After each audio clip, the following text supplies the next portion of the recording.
Well, busy day for these athletes in the pentathlon. 5 events total. There is the defending champion, the 2-time defending champion. She'll be going for a three-peat. Jadin O'Brien out of Notre Dame. She's an outstanding hurdler.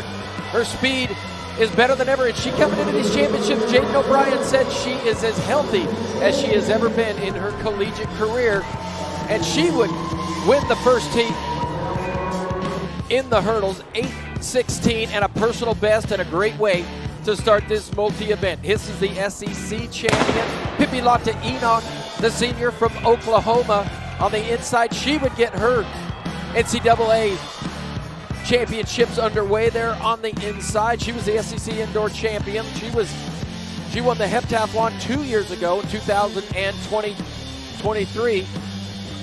Athletes would move over to the high jump. Sofia Yakushina, the freshman from Texas A&M, on a second attempt. She would go over 6 feet, a half inch. She would be having a really good meet. And here, Jadin O'Brien, she goes over to the shot put, the third event in the pentathlon. Always an outstanding shot putter. On her first attempt, 47.7. And she would just keep things rolling.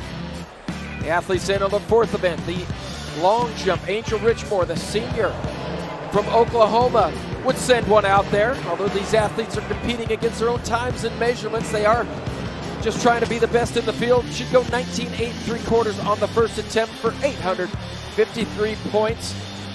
This is a second attempt now for Jadin O'Brien. These athletes have been competing for a solid 5 hours, and Jadin O'Brien would stretch one out there, 20 feet, 3 3/4 inches for 908 points. Now the freshman from Texas A&M, Yakushina, on a third attempt. She was trying to improve on 19 feet, 3/4 of an inch on a second attempt, and she would have no improvement here in the third. She would fall off the pace of Jadin O'Brien just a little bit. So going into the final event, the 800 meters, Jadin O'Brien had a 129-point lead after 4 events, a 10-second lead. But you know what you're going to get from Jadin O'Brien?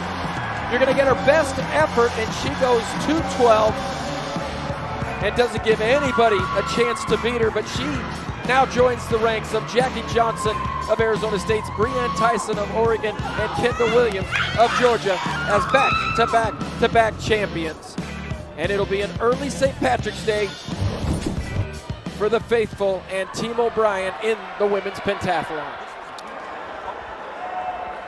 Here with Jadin O'Brien, who is one, you're like LeBron James, not one, not two, but 3. Tell me how 3 differs from the other 2, why it's special. Well, first and foremost, I just want to thank God. I put my trust in you. You pulled through. I just want to thank God. Also, a big shout out to the Polochek family. They recently lost their daughter, Mariana, and I offered this whole meetup for them. The nerves, the pressure, everything. It was for Mariana and the Polochek family, so we did it, guys. But winning for the 3rd time, I mean, it's hard to do, but I had no doubts. I knew that if I controlled my game, if I just showed up, stayed calm, focused on myself, I would do it. I knew that coming in. How do you get yourself prepared for the competition? Because since you don't do it as very often as the multis, and you see other scores on paper, that you finally actually get to compete with these people, and it becomes a different game. To be honest, I don't look at scores going into meets. I didn't really know who was ranked what, because I didn't care. It doesn't matter. You got to show up day of, and I knew I was going to do that, and the talent here was insane. Right. Shout out to all my competitors. You all were unbelievable and way to fight. You pushed me for sure. But yeah, I think it's like controlling the controllable, and I didn't need to look at my competition because all that would do is, add pressure. So I showed up mentally ready to go, physically ready to go. I mean, this is the first time I've been at nationals uninjured. Knock on wood. So. Happy early St. Patty's Day. Thank you. 3rd one, congratulations.